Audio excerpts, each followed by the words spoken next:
ونتوكل عليه ونعوذ بالله من شرور أنفسنا ومن سيئات أعمالنا من يهده الله فلا مضل له ومن يضلله فلا هادي له ونشهد أن لا إله إلا الله وحده لا شريك له ونشهد أن سيدنا وسندنا وحبيبنا ومولانا محمدا عبده ورسوله الذي أرسله بالحق بشيرا ونذيرا وداعيا إلى الله بإذنه وسراجا منيرا أما بعد فقد قال الله تعالى في كلامه المجيد وفي فرقانه الحميد আমার সাথে সকলে জবান খুলে উচ্চ আওয়াজ দিয়ে কণ্ঠকে উজাড় করে পড়েন আউযু বিল্লাহি মিনাশ শাইতানির রাজীম বিসমিল্লাহির রহমানির রহিম ইন্নামাল মুমিনুনা আল্লাযীনা ইযা যুকিরাল্লাহু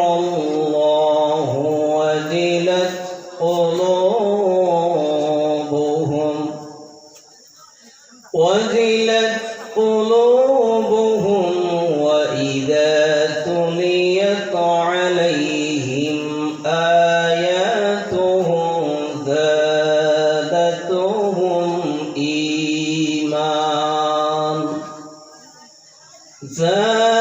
زادتهم إيمانا وعلى ربهم يتوكلون وقال النبي صلى الله عليه وسلم خيركم من تعلم القرآن وعلمه إن تعالى آمرا ومخبرا إن الله وملائكته يصلون على النبي يا أيها الذين آمنوا صلوا عليه وسلموا تسليما محبت درود پڑھی اللهم صل على مولانا محمد وعلى آل سيدنا জবান খুলে উচ্চ আওয়াজ দিয়ে নবীর দুরূদ পড়লে লাভ না ক্ষতি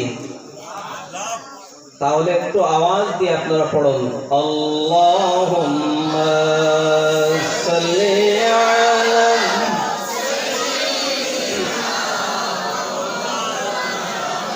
ওয়া আলা আলি সাইয়্যিদিনা যতই দরদ পড়ি হে প্রভু মনের তৃপ্তি মিটে না যখন যোগে দয়াল আল্লাহ নবীজিকে দেখো না আল্লাহুম্মা সাল্লি আলা মাশাআল্লাহ জোরে ওয়া আলা আলি সাইয়্যিদিনা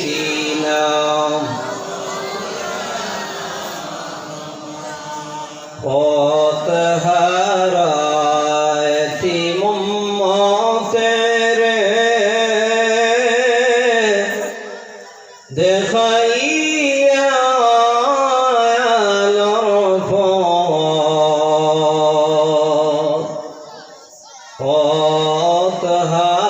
পথহারায়তি মুম্মতেরে দেখাইয়া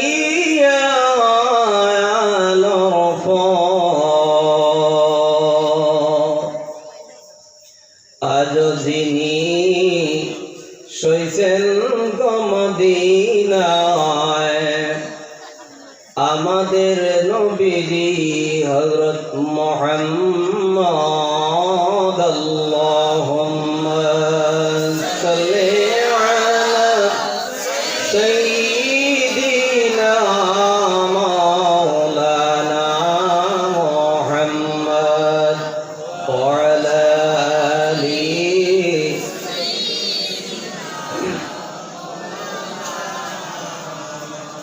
নবী গো আপনার ভালোবাসায় আল্লাহ দিদার পাওয়া যায় নবী গো আপনার ভালোবাসায় আল্লাহর ওলি হওয়া যায় আল্লাহুম্মা সাল্লি মাওলানা মুহাম্মদ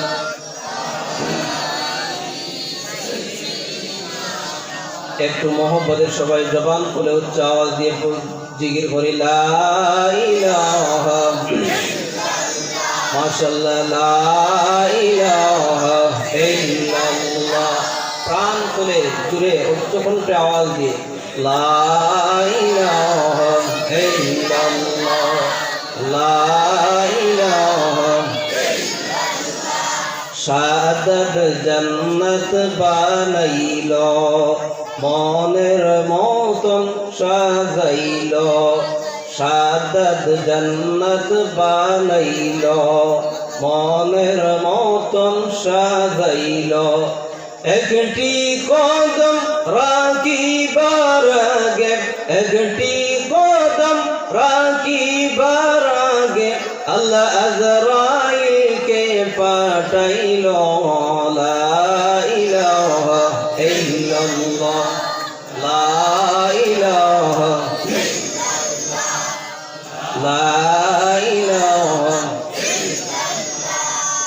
বহু দূরে মদিনা বহু দূরে মদিনা আমরা কেমনে যাব জানি না দয়াল আল্লাহ দয়া করো দয়াল আল্লাহ দয়া করো ওরাও মনে বাসনা লা ইলাহা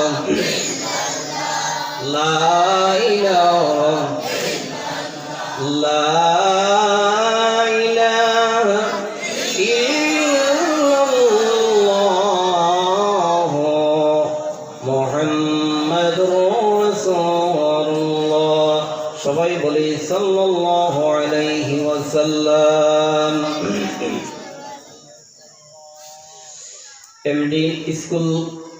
এমডি ইংলিশ স্কুল কর্তৃক আয়োজিত আজকের এই মহান আজিমুশান ওয়াজ ও দোয়ার মাহফিল এই মহতি মাহফিলের সম্মানিত সভাপতি সাহেব উপস্থিত হয়েছেন আজকের এই মহতি মাহফিলের সম্মানিত প্রধান অতিথি আপনার আমার সুপরিচিত ব্যক্তি আলহাজ হযরত মাওলানা আলী আহমদ সাহেব দামাত বারাকাতুহুল আলিয়া। আরো উপস্থিত হয়েছেন বরাক উপত্যকার সুনামধন্য ওয়াইজ উদীয়মান তরুণ বক্তা হযরত মাওলানা কারি নজরুল ইসলাম সাহেব, রাতাবাড়ি নিজামিয়া টাইটেল মাদ্রাসা। আরো বিশিষ্ট উলামায়ে কেরামগণ, সামনে উপস্থিত মুরব্বিয়ানে আযম, যুবক ভাইয়েরা, পর্দানিশীন শ্রদ্ধেয়া মা ও বোনেরা, মহান আল্লাহ ওয়া তাবারাক ওয়া তাআলার দরবারে অসংখ্য অগণিত শুকর আদায় করছি যে মহান আহকামুল হাকিমিন এই স্কুল মাঠে কোরআন সুন্নাহর একটা পরিবেশ করার মতন তৌফিকটুকুন দিলেন। আপনারা খুশি না বেজার? আমরা যারা আল্লাহর কোরআন, নবীজির বাণী, হাদিস থেকে, উলামায়ে কেরামদের জবান থেকে যে মহান মালিক আপনাকে আমাকে কিছু নসিহত শোনার মতন তৌফিকটুকুন দিলেন, তাতে আপনারা খুশি না বেজার? বেশ না কম? যদি বেশ তাহলে আওয়াজও তো বেশ হতো। আওয়াজ যেহেতু কম, মনে হয় যে আপনারা খুশিও কম। আরো জোরে বলেন, খুশি না বেজার? মাশাআল্লাহ। একবার তাকবীর হয়ে যাক, শয়তান এই প্যান্ডেল থেকে বের হয়ে যাক। কথা বলেন ঠিক কিনা বেটি? নারায়ে তাকবীর, নারায়ে তাকবীর। দ্বীন ইসলাম, দ্বীন ইসলাম। মাশাআল্লাহ। আমি আপনাদের সামনে মহাগ্রন্থ আল কোরআনুল কারীম থেকে সূরা আনফালের 9 নম্বর পারার সূরা আনফালের 2 নম্বর আয়াত আপনাদের সামনে তিলাওয়াত করেছি। নবী আলাইহিস সালাতু ওয়াস সালামের অসংখ্য হাদিস থেকে একটা হাদিস আপনাদের সামনে পেশ করেছি। আল্লাহ আহকামুল হাকিমিন আপনাকে আমাকে আল্লাহর কোরআন এবং নবীজির হাদিসকে সামনে রেখে দু চারটি কথা বলা এবং শ্রবণ করার মতন সুযোগটুকুন আল্লাহ আহকামুল হাকিমিন যাতে দেন, সেই জন্য একবার মহান মালিকের দরবারে বলি আল্লাহুম্মা আমিন। আমি অনুরোধ করব, ফাঁকা চেয়ার এখনো রয়েছে, যে সকল ভাই দোকানপাটে বাড়িয়ে করে বসে আছেন, দয়া করে আপনারা প্যান্ডেলের ভিতরে আসার জন্য আমি অনুরোধ করছি। তো সর্বপ্রথম আমি একটি বিষয়ের উপর আলোচনা করতে চাই। আল্লাহ আহকামুল হাকিমিন আপনাকে আমাকে দুনিয়ার জমিনে মানুষ হিসাবে সৃষ্টি করেছেন। কথা বলেন ঠিক কিনা বেটি? যদি মহান মালিক চাইতেন 18,000 মখলুকাতের মধ্যে অন্য এক মাখলুক হিসাবে সৃষ্টি করতেন, তাহলেও পারতেন। আছে না? মহান আল্লাহ আহকামুল হাকিমিন যদি চাইতেন জানোয়ার হিসাবে আপনাকে আমাকে এই দুনিয়ার জগতে সৃষ্টি করতেন, তাহলে পারতেন। হাতি, ঘোড়া, বানর, শিয়াল, ভালুক, এগুলো আমরা দেখি না? যদি এইগুলার মধ্যে একটা মাখলুক হিসাবে আল্লাহ আহকামুল হাকিমিন চাইতেন, তাহলেও তো পারতেন। আল্লাহ আহকামুল হাকিমিন এই দুনিয়ার জগতে যত মাখলুক সৃষ্টি করেছেন, সমস্ত মাখলুকের চাইতে সর্বশ্রেষ্ঠ মাখলুক, সবচাইতে দামি মাখলুক হলো মানুষ জাতি। কথা বলেন ঠিক কিনা বেটি? আল্লাহ আহকামুল হাকিমিন এই মানুষ জাতি হিসাবে দুনিয়ার জমিনে আপনাকে আমাকে সৃষ্টি করেছেন। মহান আল্লাহ আহকামুল হাকিমিন কেন সৃষ্টি করেছেন তাও আল্লাহ কোরআনের ভাষায় মানুষ জাতিকে জানিয়ে দিয়েছেন। বলেন আল্লাহু আকবার। আল্লাহ রাব্বুল আলামিন পবিত্র কোরআনুল কারীমের মধ্যে বলেন, ওয়ামা খালাকতুল জিন্না ওয়াল ইনসা ইল্লা লিয়াবুদুন। বলেন আল্লাহু আকবার। আল্লাহ রাব্বুল আলামিন বলেন, এই দুনিয়ার মধ্যে আমি মানুষ জাতিকে সৃষ্টি করেছি শুধুমাত্র আমার ইবাদত বندگির জন্য, আমার দাসত্বের জন্য, আমার গোলামির জন্য। আর এই দুনিয়ার জমিনে আমি যা মাখলুক সৃষ্টি করেছি সমস্ত মাখলুক গুলো আমার বান্দার উপকারের জন্য। বলেন সুবহানাল্লাহ। আমার আল্লাহ রাব্বুল আলামিন এই तमाम পৃথিবীর মধ্যে আপনি যদি হিসাব নিয়ে থাকেন, মহান আল্লাহ রাব্বুল আলামিন ছোট্ট বিচ্ছু থেকে নিয়ে হাতি পর্যন্ত ডাইরেক্ট হোক আর ইনডাইরেক্ট হোক আপনার আমার উপকারের জন্য সৃষ্টি করেছেন। বলেন আল্লাহু আকবার। আর এই দুনিয়ার মধ্যে আপনার আমার উপকারের জন্য এই तमाम জমিনের উপর মহান আল্লাহ রাব্বুল আলামিন অসংখ্য গণিত নিয়ামত দিয়ে জমিনটাকে ভরপুর করে দিয়েছেন। সমস্ত হলো আপনার আমার উপকারের জন্য। বলেন আল্লাহু আকবার। আমার মুসলমান ভাইরা, ফল থেকে নিয়ে সবজি থেকে নিয়ে এই तमाम পৃথিবীর মধ্যে যা মাখলুক আপনি দুনিয়ার মধ্যে দেখবেন, যা নিয়ামত গুলো দুনিয়ার জমিনের মধ্যে দেখবেন, সমস্ত নিয়ামত গুলো মহান আল্লাহ রাব্বুল আলামিন আপনার আমার উপকারের জন্য সৃষ্টি করেছে। আমার মুসলমান ভাইরা, আল্লাহ রাব্বুল আলামিন এই পৃথিবীর মধ্যে ছোট্ট একটা মুরগিকে সৃষ্টি করেছেন। এই মুরগিকে সৃষ্টি করে মুরগিকে যেইভাবে সংবিধান দিয়েছেন, যেইভাবে মুরগিকে হুকুম করেছেন, যেইভাবে মুরগিকে অর্ডার দিয়েছেন, আজ পর্যন্ত এই দুনিয়ার জমিনে যত মুরগি সৃষ্টি হয় সমস্ত মুরগিগুলো মহান মালিকের অর্ডার ছাড়া কোনো কাজ করে না। বলেন আল্লাহু আকবার। আমার মুসলমান ভাইরা, এক্সাম্পল দিয়ে আপনাদের সামনে বিস্তারিতভাবে আমি বুঝিয়ে দিই। বাড়িঘরের মধ্যে দেখবেন মুরগি যখন আপনি লালন পালন করেন, ওই মুরগিটা যখন ডিম পাড়ার সময় এসে মুরগিটা যখন ডিম দেয়, ডিম দিয়ে আপনাদের শিলচর মধুরবন এলাকার বাড়িঘরের মধ্যে মুরগি ডিম দিয়ে কি চুপচাপ ঘর থেকে বের হয়ে চলে যায়? চুপচাপ চলে যায় না মালিককে জানাইয়া যায়? মালিককে জানায়। কি বলে আপনাদের এলাকার মুরগি জানায় একটু বলবেন নি? আমাদের কৈলাসহর ত্রিপুরার মুরগিগুলি যখন ডিম দেয় মালিককে এইভাবে জানায়, কক কক কক কক কক কক শব্দ দিয়ে মালিককে জানায়। আল্লাহ তার এই ভাষা দিয়ে মালিককে জানাইবার জন্য তাকে এই কক কক কক কক ভাষা শিখিয়ে দিয়েছেন।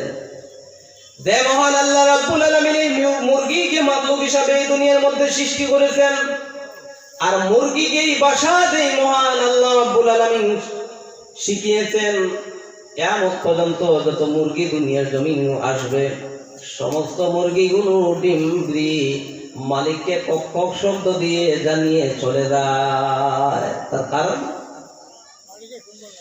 মালিকের শুনবার লাগিয়া, এই জন্য মালিকের শোনার জন্য এই ডিমটা যখন মুরগি জমিনের মধ্যে দিল, মালিককে জানায়, ও মালিক, আমি ডিম দিয়েছি, আল্লাহর হুকুম হয়েছে, আমার আল্লাহ হুকুম করে দিয়েছে মালিক, ডিম দিয়ে তোমাকে সিগন্যাল দেওয়ার জন্য এই ভাষা আমাকে শিখিয়েছে, এই জন্য আমি ডিম দিয়ে তোমাকে জানাইলাম।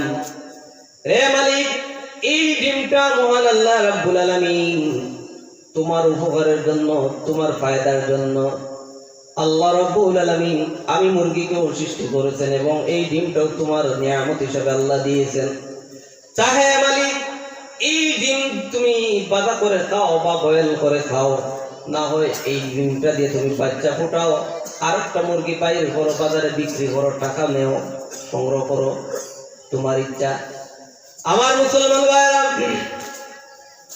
এই নিয়ামতটা মহান আল্লাহ রাব্বুল আলামিন ওজ করে নেবেন। দেখবেন মুসলমান ভাইরা, মহান আল্লাহ রাব্বুল আলামিন ওই মুরগির ডিমটাও আপনার আমার উপকারের জন্য, ওই ডিমটা নষ্ট না হওয়ার জন্য, ওই ডিমটা না ফাটার জন্য, ওই ডিমটা খারাপ না হওয়ার জন্য মুরগিকে আল্লাহ এই ভাষা শিখিয়ে দিয়েছেন যে মুরগি এই ভাষা যখন তুমি মালিককে এই ভাষা দিয়ে আওয়াজ দিয়ে যখন মালিককে যখন তুমি জানিয়ে যাইবা তখন ওই মালিক ডিমটা সেট করে তার উপকারে নিয়ে যাবে। আমার মুসলমান ভাইরা তাও শেষ নয়, হাঁস বাড়িগুলোর মধ্যে যখন আপনি আমি লালন পালন করি, হাঁস গুলা দেখবেন ঘর থেকে যখন বের করে পানির দ্বারস্থ বা পুকুরের দ্বারস্থ করে দেই তখন পানির মধ্যে চলে যায়। সকালবেলা যখন হাঁসগুলা আমরা ঘর থেকে বের করে দেই তখন পানির মধ্যে চলে যায়, নদীর মধ্যে চলে যায়, হাওরের মধ্যে চলে যায়। কথা বলেন ঠিক কিনা বেঠিক?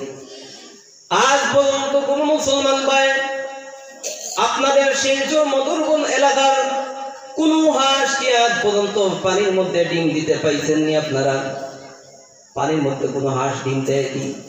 কখনো পানির মধ্যে হাঁস ডিম দেয় না। কারণ কি? হাঁস যখন পানির মধ্যে থাকে তাহলে তো ডিমটা পানির মধ্যে দিতে পারতো, ঠিক কি হবে? হাঁসগুলো ঘরের মধ্যে শুকনার মধ্যে ডিম দেয়, পানির মধ্যে হাঁসগুলো তার বসবাস, পানির মধ্যে তার জীবিকা রক্ষা করে, আর ডিমগুলো শুকনার মধ্যে দেয়।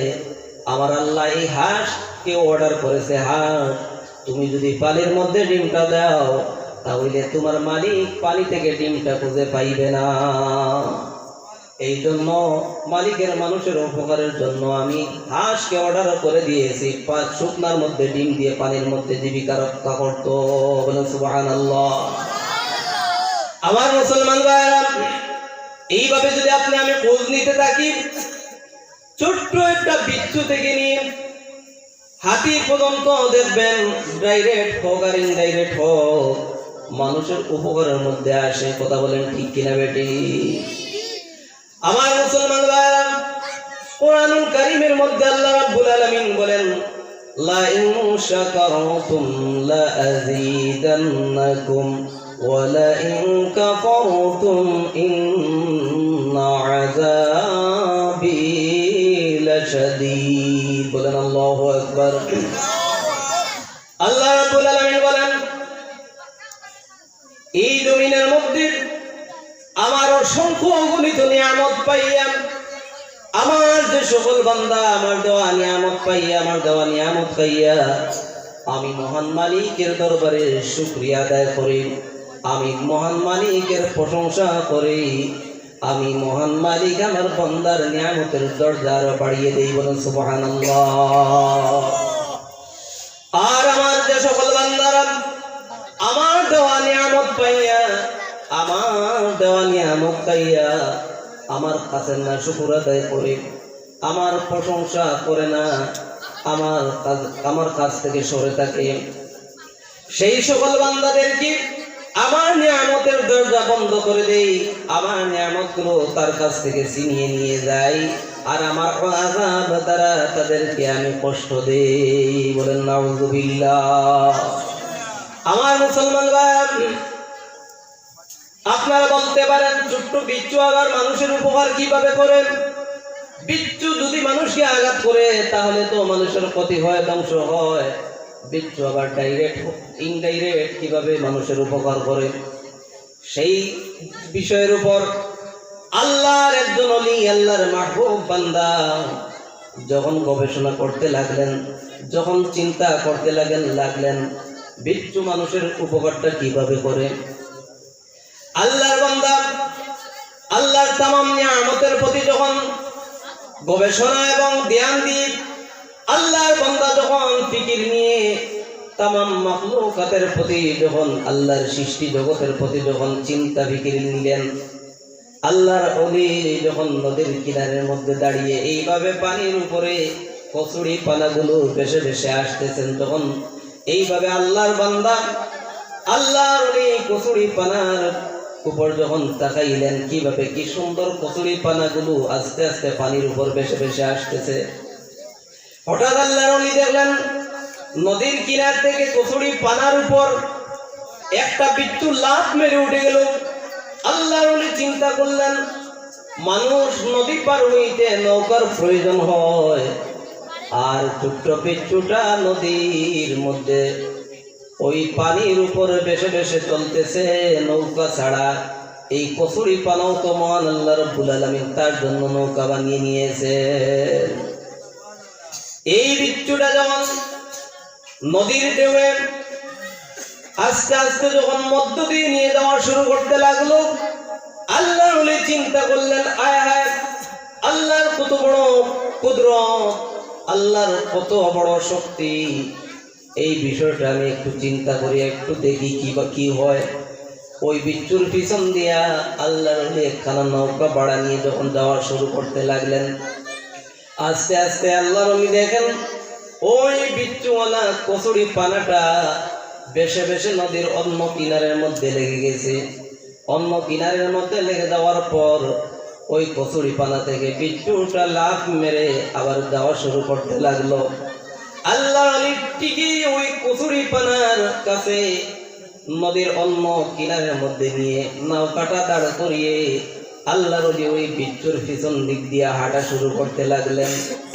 বিচ্ছুর পিছন দিক দিয়া যখন হাঁটা শুরু করতে লাগলেন, কিছুক্ষণ পর যেতে না যেতে দেখেন একটা গাছের তলার মধ্যে একজন রাখাল শুয়ে আছে। একজন রাখাল শুয়ে আছে, গরমের দিন, আস্তে আস্তে একটা মজার বাতাস আসছে। আর ওই সময়ে ওই ছেলেটা গাছের তলার মধ্যে শুয়ে আছে, ঘুমন্ত অবস্থায় ছেলেটা।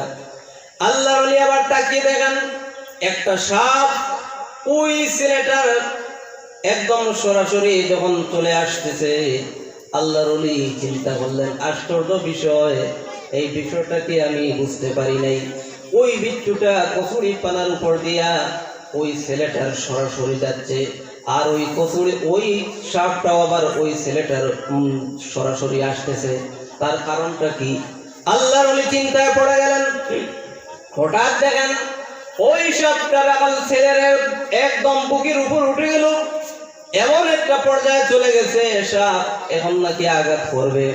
আল্লাহর ওলি চিন্তায় পড়ে গেলেন, এই সাপ যদি ওই রাখাল ছেলেটাকে আঘাত করে তাহলে রাখাল ছেলেটা তো মরে যাবে, রাখাল ছেলেটা তো ধ্বংস হয়ে যাবে। তাহলে ওই ছেলেটাকে কিভাবে আমি রক্ষা করতে পারি?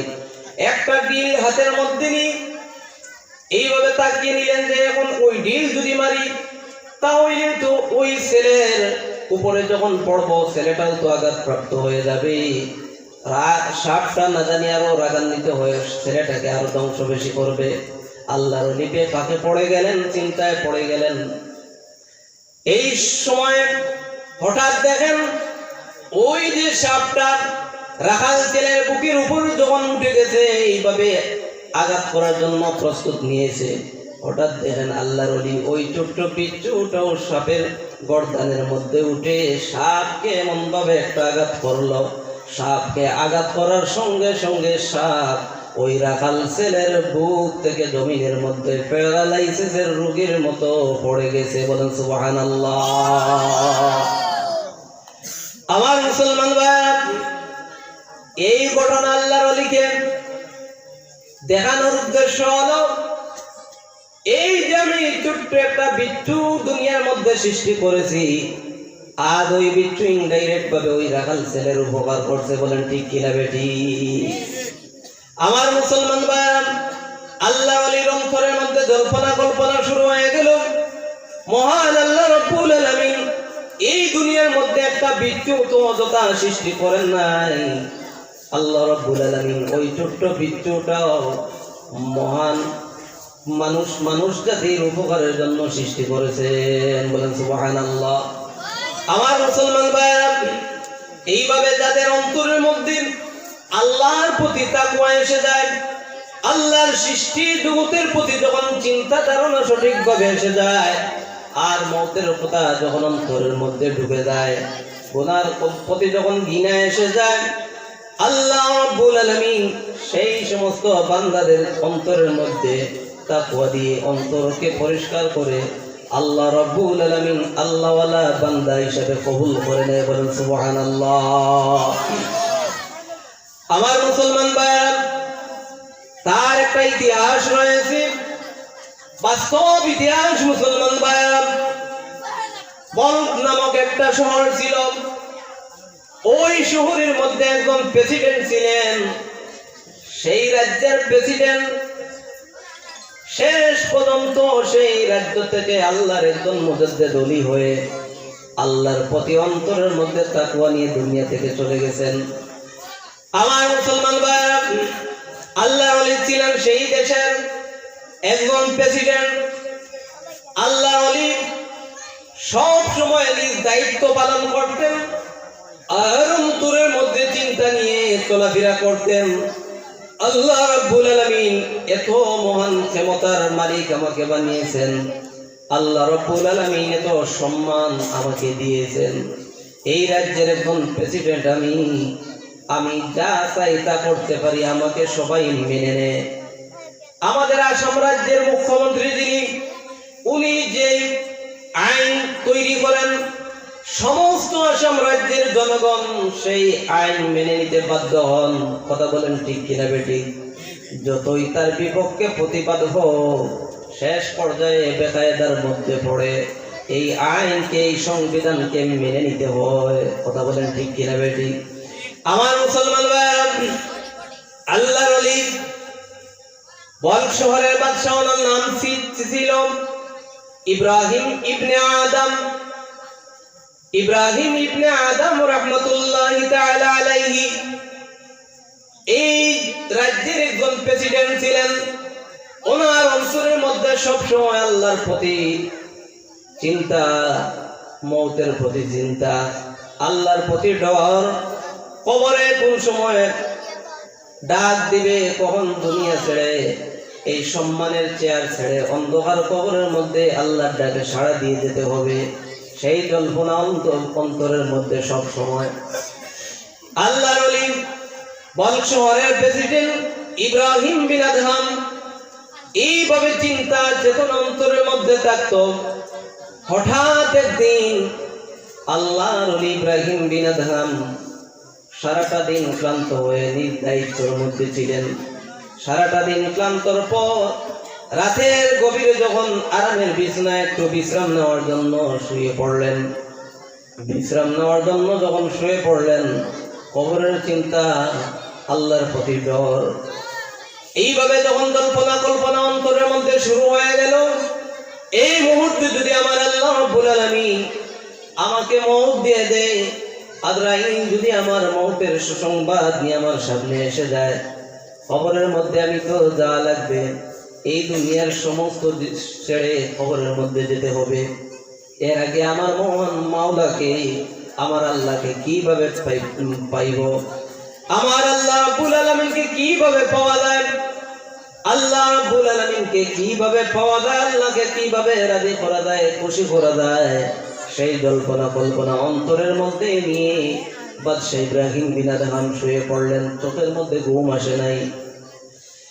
হঠাৎ বাদশাহ ইব্রাহিম বিন আদহাম ঘরের ছাদের উপরে রাতের গভীরে শুনেন কে জানি একজন লোক টুন টুন টুন টুন আওয়াজ এইভাবে হাঁটতে আছে।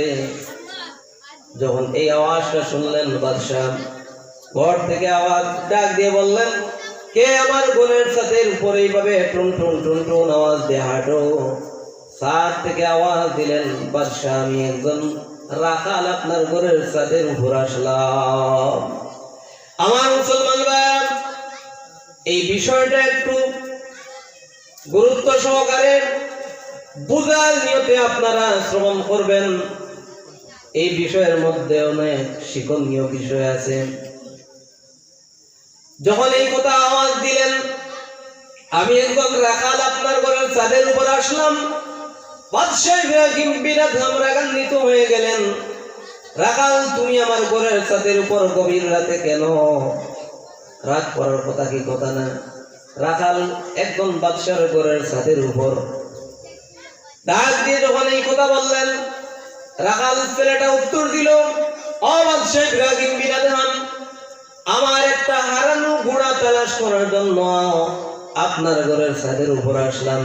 বাদশাহ তো আরো উত্তেজিত হয়ে গেলেন। প্রথমে বলল, আমি একজন রাখাল, রাখাল এত গভীর রাতে কেন? রাগ করার তো অবশ্যই কথা। আবার বলল, আমার হারানো ঘোড়া তালাশ করার জন্য আপনার ঘরের ছাদের উপর আসলাম। আরো উত্তেজিত বাদশাহ হয়ে গেলেন। কেমন একটা কথা শুনাইল। বাদশাহ ইব্রাহিম বিন আদহাম ডাক দিয়ে বললেন, রে বেটা দেখো, মানুষের ঘরের ছাদের উপর কি হারানো ঘোড়া পাওয়া সম্ভব হয়? ডাক দিয়ে বলল, বাদশাহ আপনার কথা আমি মেনে নিলাম, যেমনি ভাবে মানুষের ঘরের উপর হারানো ঘোড়া পাওয়া সম্ভব হয় না, তেমনি ভাবে বাদশাহ ইব্রাহিম বিন আদহাম শুনেন, এই আরামের পিছনে শুইয়া শুইয়া আমার আল্লাহকেও পাওয়া সম্ভব হয় না। আপনি যদি সব সময় আপনার নিঃস্বাধীন মতো ইচ্ছা মতো দুনিয়ার জমিনে চলাফেরা করেন, আর যদি বলেন কখন মরে যাব, কখন মৌত আসবো, কখন আজরাইল আসবো, আল্লাহকে কিভাবে রাজি খুশি করি, এইভাবে বলি না অনেক সময়, আল্লাহকে কিভাবে পাওয়া যায়, এই কল্পনা যদি অন্তরের মধ্যে থাকে, আর আমরা যদি আমলে পরিণত না করতে পারি, আল্লাহর ডর অন্তরের মধ্যে না ঢুকিয়ে যদি আমরা গুনার কাজকে যদি ছাড়তে না পারি, তাহলে এই কল্পনা করার কোনো অর্থ নাই। বাদশাহ ইব্রাহিম বিন আদহাম যখন এই কথাটা শুনলেন, দিলের মধ্যে চিন্তা নিলেন, ঠিকই তো, এইভাবে যদি আমি কল্পনা করি, আর এইভাবে যদি আমি আমার এই রাজ্যের মধ্যে এই প্রেসিডেন্টের দায়িত্ব পালন করি, আল্লাহর হুকুম আল্লাহর গোলামি যদি সঠিকভাবে করতে না পারি, আল্লাহর ডর যতই অন্তরের ভিতরে থাকুক না কেন, খবরের চিন্তা যতই অন্তরের ভিতরে থাকুক না কেন, আমার আমলকে তো পরিবর্তন করা সম্ভব হবে না। এইভাবে যখন বাদশাহ ইব্রাহিম বিন আদহাম অন্তরের মধ্যে একটা চিন্তা বিগিয়ে নিলেন, রাত শেষ হয়ে গেল, পরের দিন আবার নিজ দায়িত্ব পালন করতে গেলেন। আবার যখন রাত হয়ে গেল, বাড়ির মধ্যে চলে আসলেন, ক্লান্ত হয়ে আরামের বিছানার মধ্যে শুয়ে পড়লেন। আরামের বিছানার মধ্যে শুয়ে পড়ার পর চোখের মধ্যে তো আর ঘুম আসে নাই, এই চিন্তা, এই ফিকির। আবার শুনেন একজন লোক ঘরের ছাদের উপর এইভাবে টুন টুন টুন টুন আওয়াজ দিয়ে হাঁটতে আসেন। বাদশাহ ডাক দিয়ে বললেন, কে আমার ঘরের ছাদের উপর আবার এইভাবে টুন টুন টুন টুন আওয়াজ দিয়ে আজকে হাঁটো? ছাদ থেকে আওয়াজ আসলো, ও বাদশাহ ইব্রাহিম বিন আদহাম, আমি একজন মুসাফির, আপনার ঘরের ছাদের উপর আসলাম। বাদশাহ আশ্চর্য হয়ে গেলেন। আগের দিন বলল রাখাল, আজকে বলে মুসাফির, এমন লোকটাকে। বাদশাহ চিন্তিত হয়ে পড়লেন, ডাক দিয়ে বললেন, রে মুসাফির, তুমি একজন মুসাফির ব্যক্তি আমার ঘরের ছাদের উপর কেন আসলা, কোন উদ্দেশ্যে আসলা? বাদশাহ ইব্রাহিম বিন আদহামকে ডাক দিয়ে বললে, ও বাদশাহ ইব্রাহিম বিন আদহাম, আমি যেমন মুসাফির আপনিও তো তেমন মুসাফির। বলেন আল্লাহু আকবার। আমার মুসলমান ভাইরা, বাদশাহ রাগান্বিত হয়ে গেলেন, তুমি যেমন মুসাফির আমিও তেমন মুসাফির, এই কথাটা আমি বুঝতে পারি নাই। বাদশাহ ইব্রাহিম বিন আদহামকে ডাক দিয়ে বলল, ও বাদশাহ ইব্রাহিম বিন আদহাম, আমার প্রশ্নের জবাব দাও, বলো তো তোমার পূর্বে বাড়ির মালিক কে ছিলেন? বাদশাহ ইব্রাহিম বিন আদহাম জবাব দিলেন, আমার পূর্বে বাড়ির মালিক ছিলেন আমার আব্বা। আবার ডাক দিয়ে বললাম, ও বাদশাহ ইব্রাহিম বিন আদহাম শুনেন, আপনার বাবার পূর্বে বাড়ির মালিক কে ছিলেন? বাদশাহ ডাক দিয়ে বললেন, আমার বাবার পূর্বে বাড়ির মালিক ছিলেন আমার দাদা। আবার ডাক দিয়ে বলল, বাদশাহ আপনার দাদার পূর্বে কে ছিলেন? বাদশাহ জবাব দিলেন, আমার দাদার পূর্বে ছিলেন আমার দাদার বাবা যিনি, তিনি। এবার ডাক দিয়ে বলল, বাদশাহ আপনার পরে বাড়ির মালিক কে হবে? বাদশাহ জবাব দিলেন, আমার পরে বাড়ির মালিক হবে আমার ছেলে সন্তান। আবার ডাক দিয়ে বললেন, বাদশাহ বলো তোমার ছেলে সন্তানের পরে এই বাড়ির মালিক কে হবে? বাদশাহ জবাব দিলেন, আমার ছেলে সন্তানের পরে বাড়ির মালিক হবে আমার নাতি নশা। আবার ডাক দিয়ে বললেন, বাদশাহ তোমার নাতি নশার পরে বাড়ির মালিক কে হবে? বাদশাহ জবাব দিলেন, তার ছেলে সন্তান আমার নাতির ঘরের পন্থী। এখন ডাক দিয়ে বললেন, বাদশাহ শুনেন, তাহলে আমার প্রশ্নের জবাব দেন। যেই বাড়ির মধ্যে আপনার দাদার বাবা চিরজীবন থাকতে পারলেন না, যেই বাড়ির মধ্যে আপনার দাদা চিরজীবন থাকতে পারলেন না, যেই বাড়ির মধ্যে আপনার বাবা চিরজীবন থাকতে পারলেন না, যেই বাড়ির মধ্যে আপনিও চিরজীবন থাকতে পারবেন না, যেই বাড়ির মধ্যে আপনার ছেলে সন্তান চিরজীবন থাকতে পারবে না, যেই বাড়ির মধ্যে আপনার নাতিপন্থী চিরজীবন থাকতে পারবে না। ও বাদশা ইব্রাহিম বিন আদহাম, এবার জবাব দাও, এই বাড়ির মধ্যে আপনি একজন মুসাফির নাতে কি হন? বলেন আল্লাহু আকবার। আর জোরে বলেন আল্লাহু আকবার।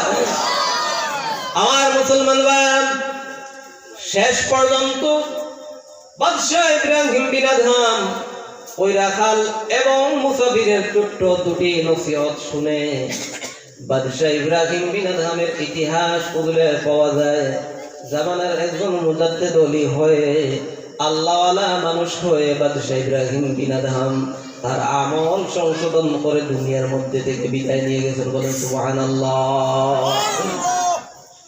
আমার ভাইরা, আল্লাহর ওলিদের যুগ ছিল, আল্লাহর ওলিরা সেইভাবে তাদের অন্তরের মধ্যে তাকওয়া নিয়ে আল্লাহর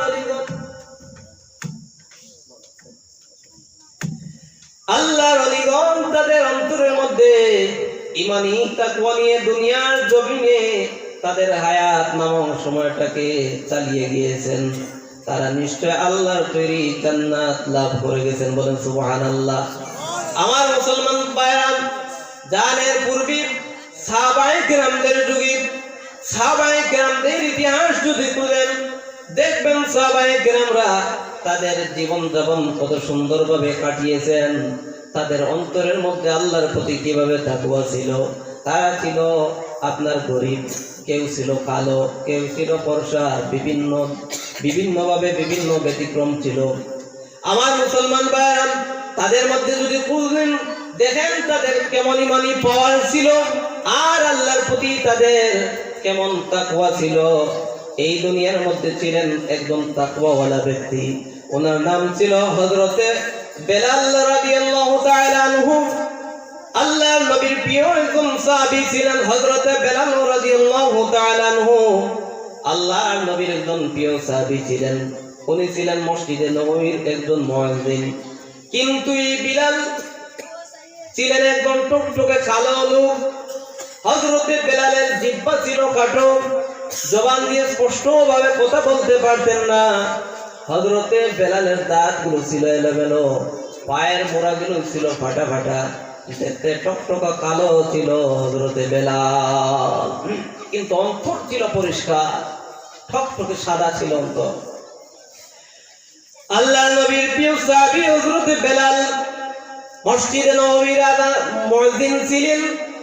কিন্তু বেলাল যখন মসজিদে নববীর মধ্যে আযান দিতেন, যখন আযানের মধ্যে বলতেন আশহাদু আল্লা ইলাহা ইল্লাল্লাহ, তখন জবান দ্বারা বের হয়ে যেত আশহাদু আল্লাহ। শিনটা স্পষ্টভাবে বলতে পারতেন না, শিনের জায়গায় সিন বলে দিতেন। আল্লাহর নবীর প্রিয় সাহাবী হযরতে বেলাল যখন মসজিদে নববীর মধ্যে আযান দিতেন, আর সমস্ত সাহাবায়ে কেরামরা এবং মদিনার সমস্ত ইহুদিরা সমালোচনা করতে লাগতো যে বেলাল এলোমেলো ভাবে আযান দেয়, স্পষ্ট কথা বলতে পারে না। সাহাবীরা এইভাবে একজনে আরেকজনের সাথে পরামর্শ করে যে বেলাল তো লেহনে জলি করে, বেলাল শিনের জায়গায় সিন বলেন। অতএব এই মসজিদে নববীর মধ্যে, এত সম্মানী মসজিদের মধ্যে বেলালের মতো লোককে দিয়ে আর আযান দেওয়ানো সম্ভব হবে না। বেলালকে মসজিদে নববী থেকে বহিষ্কার করে দেওয়া হোক। তারা এই সিদ্ধান্তটুকু নিয়ে আল্লাহ রাসূলের দরবারে গিয়ে এই সিদ্ধান্ত পেশ করল যে ইয়া রাসূলুল্লাহ, হযরতে বেলাল স্পষ্ট কথা বলতে পারে না, হযরতে বেলাল কালো একজন লোক, দাঁতগুলো এলোমেলো, জিহ্বা কাটো, শিনের জায়গায় সিন বলে, যখন আশহাদু আল্লাহ বলে তখন আশহাদু আল্লাহ বোঝা যায়, জবান দিয়ে আশহাদু আল্লাহ বের হয়ে যায়। ইয়া রাসূলুল্লাহ, অতএব হযরতে বেলালকে মসজিদে নববী থেকে মসজিদ থেকে বহিষ্কার করে নতুন মুয়াজ্জিন নিয়োগ করা হোক, যার সুননি কণ্ঠের আওয়াজে মসজিদে নববী ভরপুর হয়ে যায় মুসল্লি। আল্লাহ রাসূল সাল্লাল্লাহু আলাইহি ওয়াসাল্লাম তাদের এই আরজটুকু, এই দাবিটা মেনে নিলেন, বললেন ঠিক আছে, আগামী দিন নতুন মুয়াজ্জিন ফজরের নামাজ থেকে ফজরের আযান দেবে। হযরতে বেলাল একদিন এশার নামাজ পর আল্লাহ রাসূল ডাক দিয়ে বললেন, রে বেলাল দাঁড়াও। বেলাল দাঁড়িয়ে গেলেন। ইয়া রাসূলুল্লাহ, ইয়া হাবিবাল্লাহ বলেন। আল্লাহর নবীর প্রিয় সাহাবী হযরত বেলালকে আল্লাহর নবী ডাক দিয়ে বললেন, রে বেলাল, তোমার বিরুদ্ধে সমস্ত সাহাবায়ে কেরামগণ একটা অভিযোগটুকু আমার কাছে তুলে ধরল। তুমি নাকি একদম কালো লোক, তাদের পছন্দ হয় নাই মুয়াজ্জিন হিসাবে। তোমার ঠোঁটগুলো ফাটা ফাটা, পায়ের মুড়া ফাটা, দাঁতগুলো এলোমেলো। তুমি আযানের মধ্যে আশহাদুর জায়গায় সাধু বলে দাও, কোরআন তেলাওয়াত করতে গিয়ে তুমি লেহনে জলি করে ফেলো। বেলাল রে, তোমাকে মসজিদে নববীর মুয়াজ্জিন হিসেবে তারা দেখতে চায় না। অতএব বেলাল, আগামী দিন ফজর থেকে মসজিদে নববীর মধ্যে নতুন মুয়াজ্জিন দ্বারা সুমনি কণ্ঠে আযান দেওয়া হবে। তুমি আগামী দিন ফজর থেকে মসজিদে নববীর মধ্যে আযান দেওয়া লাগবে না। আল্লাহর নবীর প্রিয় সাহাবী হযরত বেলাল সেই কথা শুনে, আল্লাহর রাসূলের জবানের কথা শুনে চলে গেলেন। বাড়ির মধ্যে যখন চলে গেলেন, রাত যখন গভীর হয়ে গেল, হাদিস শরীফ প্রমাণ, হযরত বেলাল রাদিয়াল্লাহু তাআলা আনহু সাজদার মধ্যে পড়ে গেলেন। সারাটা রাত তাহাজ্জুদের নামাজ পড়ে কাটিয়ে নিলেন। সুবহ সাদিকের আগে আল্লাহর দরবারে হযরত বেলাল দুটি হাত উত্তোলন করে আল্লাহকে ডাক দিয়ে বলে, আল্লাহ, এই সৃষ্টি জগতের মালিক তুমি না সাহাবায়ে কেরামগণ? আল্লাহ, অবশ্যই এই সৃষ্টি জগতের মালিক তুমি, 18,000 মাখলুকাতের মালিক তুমি। তোমার পছন্দ কাউকে কালো বানিয়েছো, কাউকে ফর্সা বানিয়েছো। আল্লাহ, আমি বেলালের রং কালো, সেটা তো আমার কোনো কুদরত নাই, আমার কোনো ক্ষমতা নেই। আল্লাহ, সেটা তো তোমার তৈরি। আল্লাহ, আমার দাঁত গুলো এলোমেলো, সেটা তো আমার কিছু করার নয়। আমার জবান দ্বারা স্পষ্ট কথা বলতে পারি নাই, সিনের জায়গায় সিন জবান থেকে বের হয়ে যায়। আল্লাহ, এই অপরাধ তো আমার নাই। আল্লাহ, তুমি আমার জবান খাটো দিয়েছো। রব্বুল আলামিন, আল্লাহ, তোমার দরবারে যারা তোমার সৃষ্টিকে ঘৃণা করে তোমার সৃষ্টিকে অপছন্দ করলো, আল্লাহ, তোমার দরবারে তাদের বিরুদ্ধে আমি বেলাল মামলা দিলাম। রব্বুল আলামিন, আল্লাহ, আমার মামলাকে কবুল করে তাদের বিচার করে দেখাও। বলেন আল্লাহু আকবার। আমার মুসলমান ভাইরা, হাদিস শরীফ সাক্ষী, মসজিদে নববীর মধ্যে একদিন ফজরের আযান হলো। সেই সময়ে ঘড়ি ছিল না। ফজরের আযান হইতো রাত যখন শেষ হওয়ার পর্যায়ে এসে যেত। ফজরের আযান দেওয়ার পর রাত আস্তে আস্তে একটা অন্ধকার থেকে ফর্সার পরিবর্তন আসতো। যখন ফর্সার পরিবর্তন আসতো, তখন ফজরের জামাত শুরু হয়ে যেত। সেই দিন মসজিদে নববীর মধ্যে নতুন একজন মুয়াজ্জিন দ্বারা আযান দেওয়ানো হলো। মধুর কণ্ঠে নতুন একজন মুয়াজ্জিন মসজিদে নববীর মধ্যে আযান দিল। আযান দেওয়ার পর যে অন্ধকার, সেই অন্ধকার রয়ে যায়। অন্ধকার থেকে ফর্সার কোনো পরিবর্তন আসে না। সমস্ত সাহাবায়ে কেরামগণ মসজিদে নববী ভর্তি। চিন্তায় পড়ে গেলেন, আজকের রাত কেন এত লম্বা?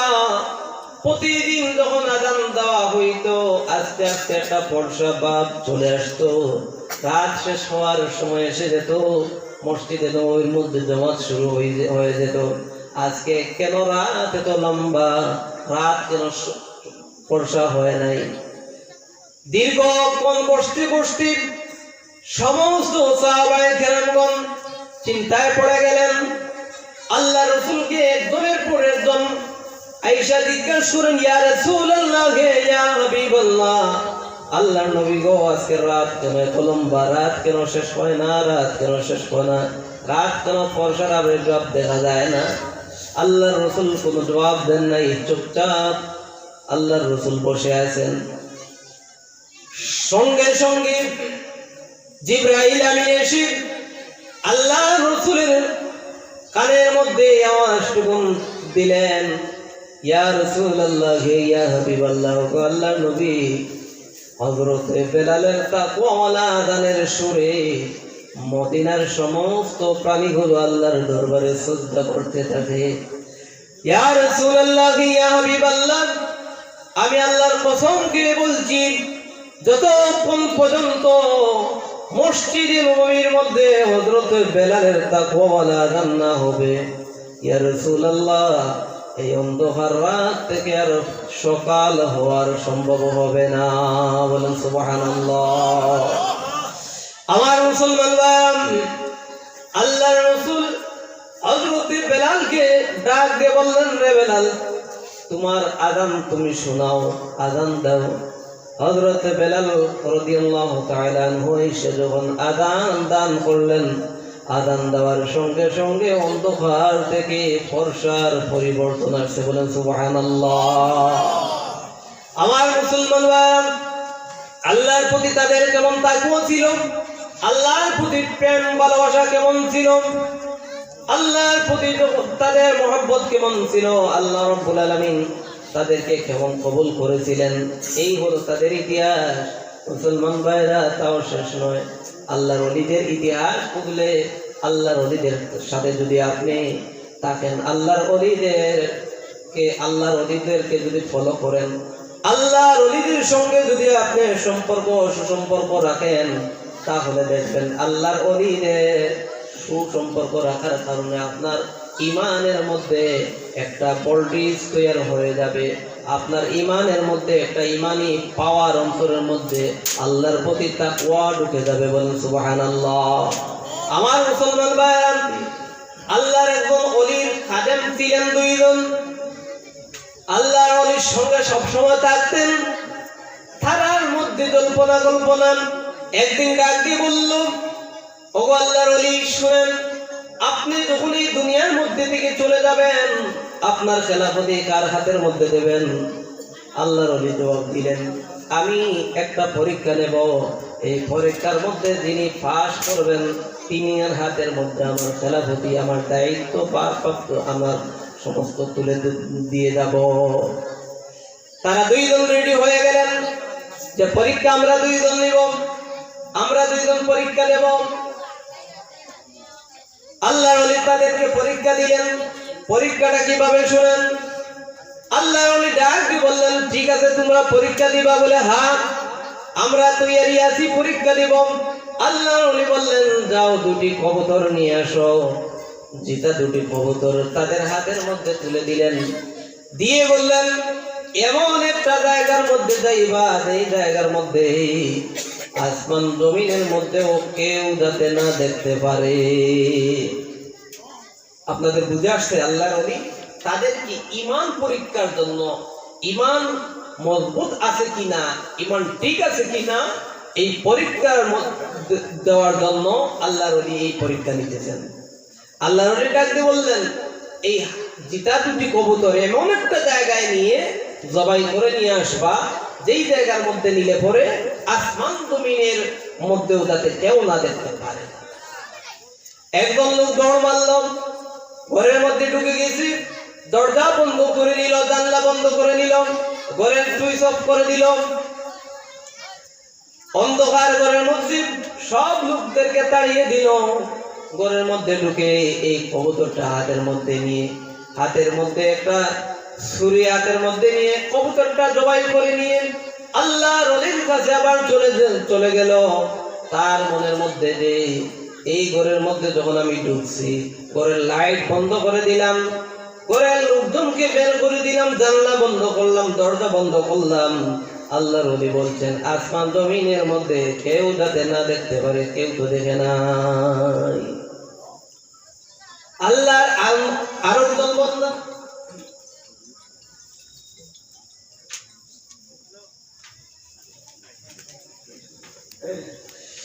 আল্লাহর বান্দা যখন আরেকজন বান্দার হাতের মধ্যে জিতা কবুতর নিয়ে রওনা দিলেন, ঘরের মধ্যে যখন গেলেন, ঘরের মধ্যে যাওয়ার পর আল্লাহর বান্দা ঘরের দরজা বন্ধ করলেন, জানলা বন্ধ করলেন, লাইট অফ করলেন, লোকদেরকে তাড়িয়ে দিলেন।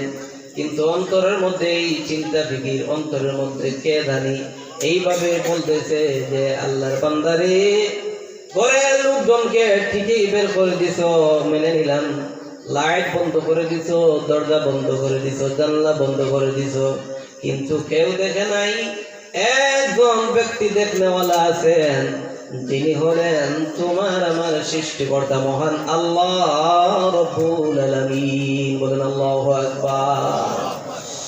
আল্লাহর বান্দার অন্তরের মধ্যে যখন এই চিন্তা এসে গেল, আল্লাহর বান্দার কবুতরটা ঘরের মধ্যে জবাই করে নাই, ঘর থেকে বের হয়ে গেল, যেটা কবুতর হাতের মধ্যে নিয়ে পুকুরের মধ্যে চলে গেল, পানির মধ্যে ভোর দিয়ে।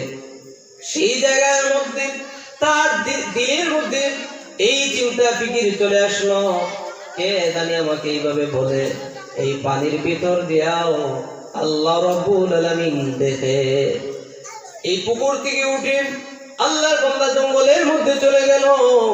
জঙ্গলের মধ্যে যাওয়ার পর আল্লাহর বান্দা চারিদিকে তাকায়, আসমানের দিকে তাকায়, আর দেখে কোনো লোকজন তাকে দেখতেছে না, কিন্তু অন্তরের মধ্যে তার একই এবং বিশ্বাস, সেই জায়গার মধ্যেও যদি কোনো লোকজন দুনিয়ার মধ্যে না দেখে, কিন্তু সেই জায়গার মধ্যেও আমার আল্লাহ রাব্বুল আলামিন দেখে।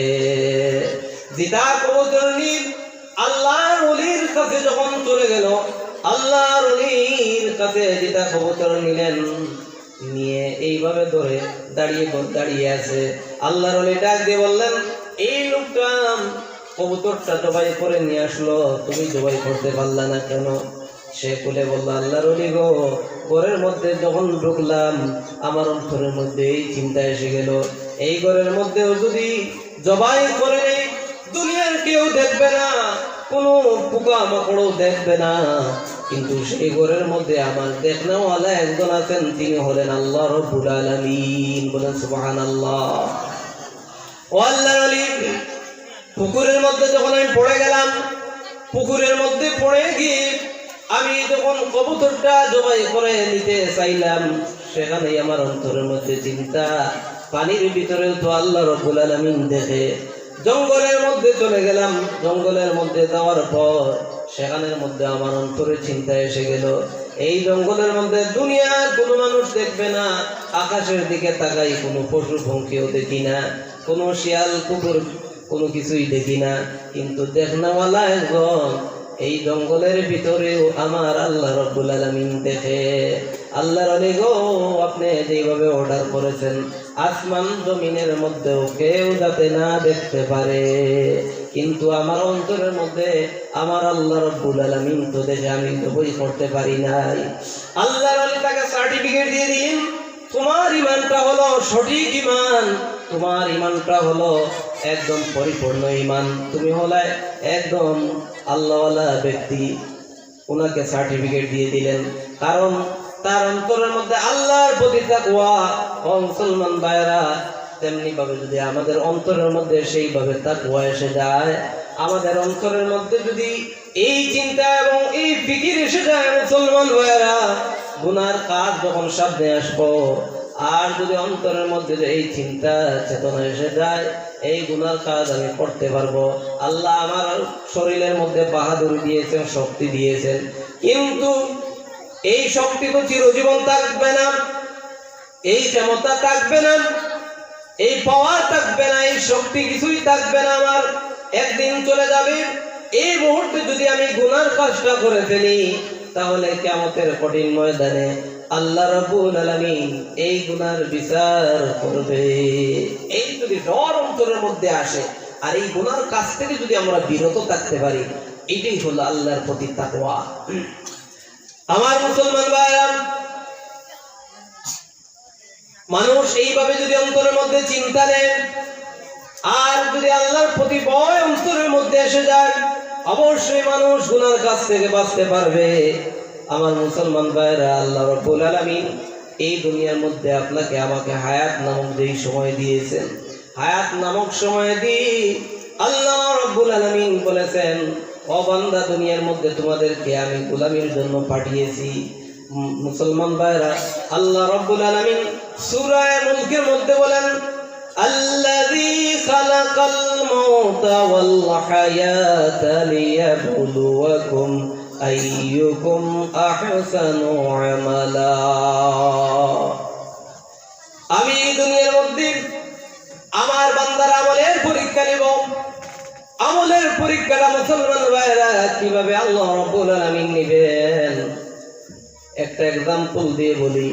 এই যে একটা ইংলিশ স্কুল আছে, এই ইংলিশ স্কুলের মধ্যে বছর 2-3 পরীক্ষা হয়। গরিব পরিবার থেকে ধনী পরিবারের ছেলে সন্তান এই স্কুল, এই ইংলিশ মিডিয়ামের মধ্যে আসে। কথা বলেন ঠিক কিনা বেটি?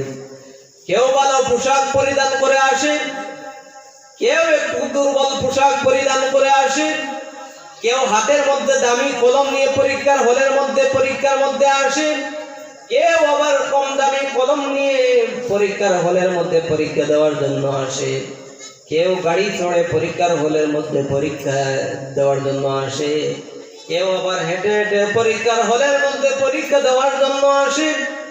সবাই যখন পরীক্ষার হলের মধ্যে ঢুকে যাবে, তাদের হাতের মধ্যে যখন প্রশ্ন তুলে দেওয়া হবে, এই প্রশ্নর উপরে দেখবেন লেখা আছে 3 ঘন্টা সময়। কথা বলেন ঠিক কিনা বেটি? এই 3 ঘন্টা সময়ের ভিতরে যখন পরীক্ষা শুরু হয়ে যাবে, কোনো ছাত্রকে কোনো বেদ দেওয়া হবে না, কোনো ছাত্রকে এই পরীক্ষার হলের মধ্যে আঘাত করা হবে না। এই 3 ঘন্টা সময়ের ভিতরে বৎসরে এই বাকি বিগত বৎসরের মধ্যে তুমি যা শিখেছো ক্লাসের মধ্যে, যা তোমার মাথার মধ্যে ঢুকিয়েছো, তা তুমি এই পরীক্ষার পেপারের প্রশ্ন থেকে আনসার দিয়ে দাও, আনসার লেখো। যেমনি ভাবে গরিব ছেলে সন্তানের সামনের মধ্যে যেই প্রশ্ন দেওয়া হয়, ধনী সন্তানের সামনের মধ্যে সেই প্রশ্ন দেওয়া হয়। পরীক্ষার যে সাদা পেপার, ধনী ছেলে সন্তানের সামনের মধ্যে যে সাইজের পেপার তুলে দেওয়া হয়, গরিব ছেলে সন্তানের সামনের মধ্যে সেই ভাবে একখানা সাদা পেপার তুলে দেওয়া হয়। তারা এই 3 ঘন্টা সময়ের ভিতরে যখন আনসার করে ফেলবে, পরীক্ষার যখন টাইম শেষ হয়ে যাবে, সবাই পরীক্ষার হল থেকে বের হয়ে চলে যাবে। যখন তাদের স্যাররা এই পেপারগুলো যখন দেখবেন, এই প্রশ্নের সাথে যখন আনসারগুলো মিলাবেন, দেখবেন কার পরীক্ষার আনসারটা সঠিক হলো। ধনী হোক বা গরিব হোক, আনসার অনুযায়ী, প্রশ্নের আনসার অনুযায়ী তার আনসারটা যদি সুন্দর হয়, লেখার কোয়ালিটিটা যদি ভালো হয়, আনসারটা যদি শুদ্ধ হয়, এই শুদ্ধ আনসারের উপর ভিত্তি করে তাকে মার্ক দেওয়া হয়। কথা বলেন ঠিক কিনা বেটি? এমন কোন স্কুল কলেজ ইউনিভার্সিটির মধ্যে আজ পর্যন্ত এমন কোনো ঘটনা হয় নাই যে ওই ছেলেটা একজন আমাদের অঞ্চলের একজন ওসি সাহেবের ছেলে, তাকে মার্ক একটু বাড়িয়ে দেওয়া হোক।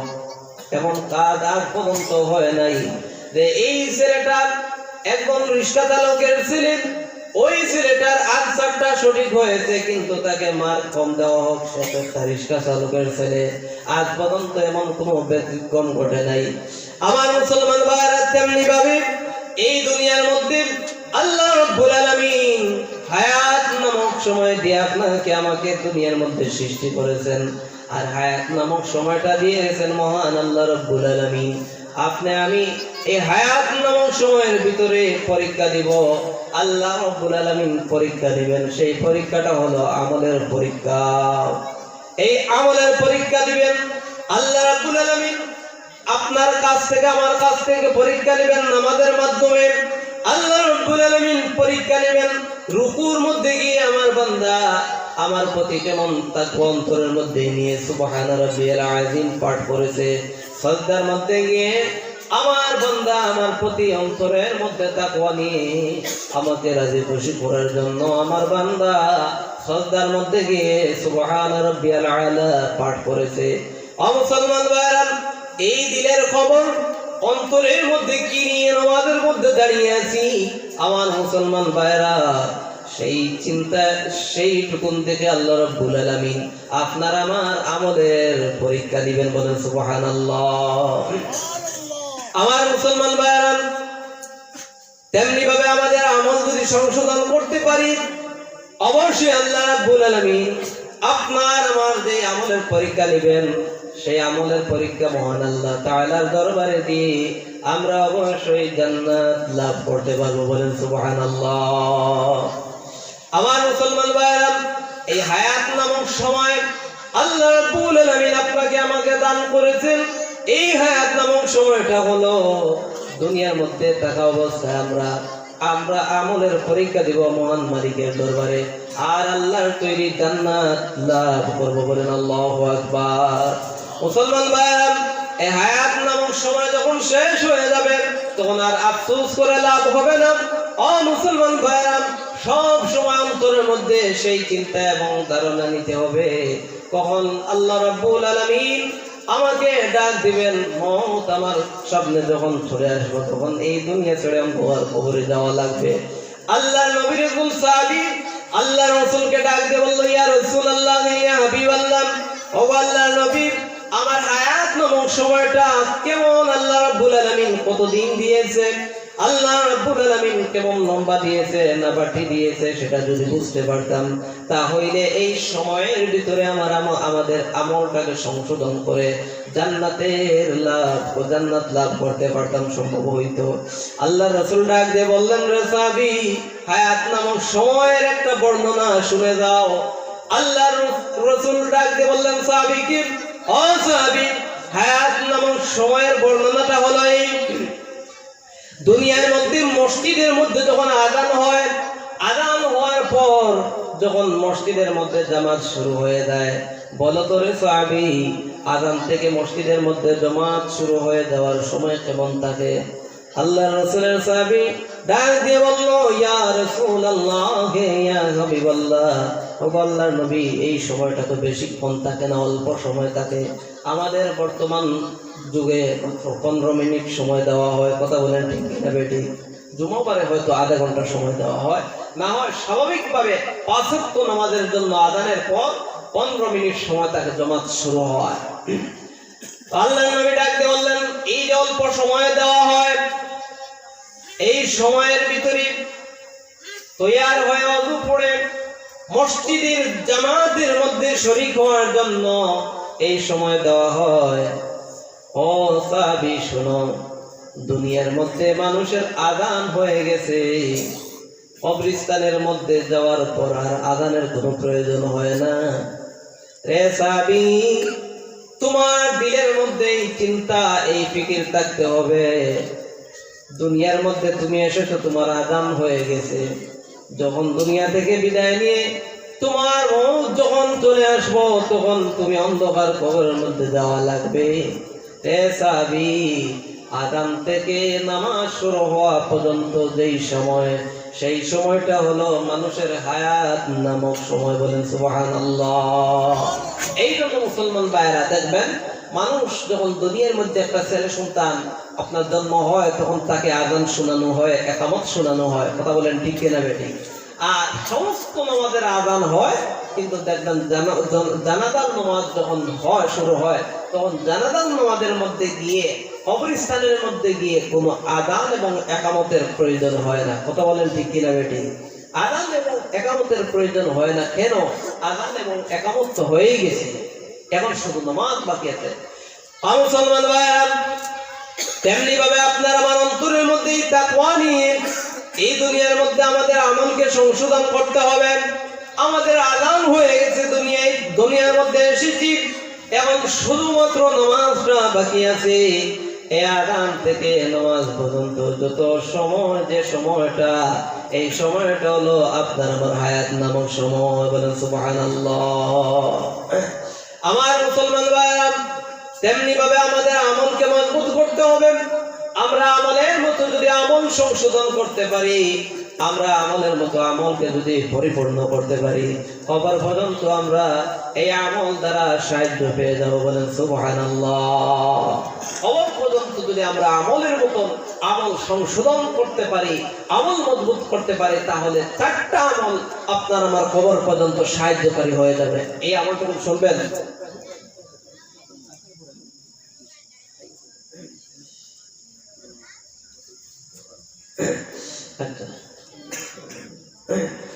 আমার মুসলমান ভাইরা, তেমনি ভাবে আপনার আমার অন্তরের মধ্যে তাকওয়া নিয়ে দুনিয়ার মধ্যে আমরা হায়াত নামক সময়টা কাটিয়ে যেতে হবে। আর যদি অন্তরের মধ্যে তাকওয়া না থাকে, গুনার কাজকে যদি আমরা সাধারণ মনে করি, অন্তরের মধ্যে যদি আপনার আমার ভয় না থাকে, তাহলে কিয়ামতের দিন কঠিন ময়দানে, হাসরের ময়দানে আল্লাহর দরবারে আর আফসোস করে কোনো লাভ হবে না। বলে না ঠিক কিনা বেটি? আমার মুসলমান ভাইরা, কবরের মধ্যে 4টা আমল আপনার আমার উপকারী হয়ে যাবে। এই 4টা আমল হলো, আল্লাহর বান্দাকে যখন কবরের মধ্যে রাখা হবে, মাথার সামনের মধ্যে দেখবেন একজন ব্যক্তি প্রায় 30 বছর যুবকের মধ্যে মাথার মধ্যে পাগড়ি নিয়ে বসে আছেন। নারায়ে তাকবীর, নারায়ে তাকবীর, নারায়ে তাকবীর। হযরত মাওলানা কারি নজরুল ইসলাম সাহেব, হযরত মাওলানা কারি নজরুল ইসলাম সাহেব, হযরত মাওলানা কারি নজরুল ইসলাম সাহেব। নারায়ে তাকবীর, নারায়ে তাকবীর। বরাকের গৌরব, বরাকবাসীর জন্য একটা নিয়ামত। আমাদের শ্রদ্ধেয় মাওলানা নজরুল ইসলাম সাহেব, উনি অনেক অল্প বয়স থেকে কোরআন সুন্নাহর কথা মানুষকে শুনাইয়া, কোরআনের কথা মানুষকে তাফসীর করে এই দুনিয়ার মধ্যে চালিয়ে যাচ্ছেন।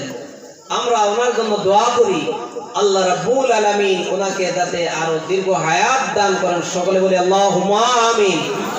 আরো জোরে বলি আল্লাহুম্মা আমিন।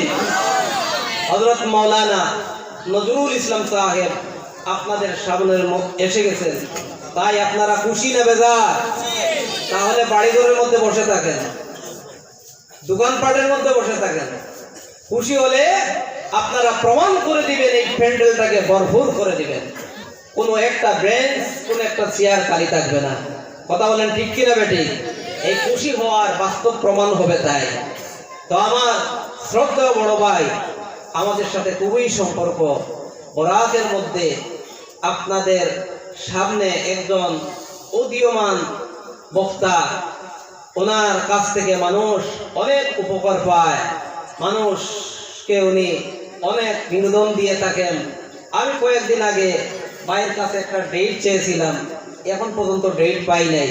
আপনারা সৌভাগ্য, ওনাকে আপনারা পেয়েছেন। কারণ মানুষ এখন যুবকের প্রতি একটা আকর্ষণ থাকে, যুবক উলামায়ে কেরামদের প্রতি মানুষের একটা চাহিদা থাকে।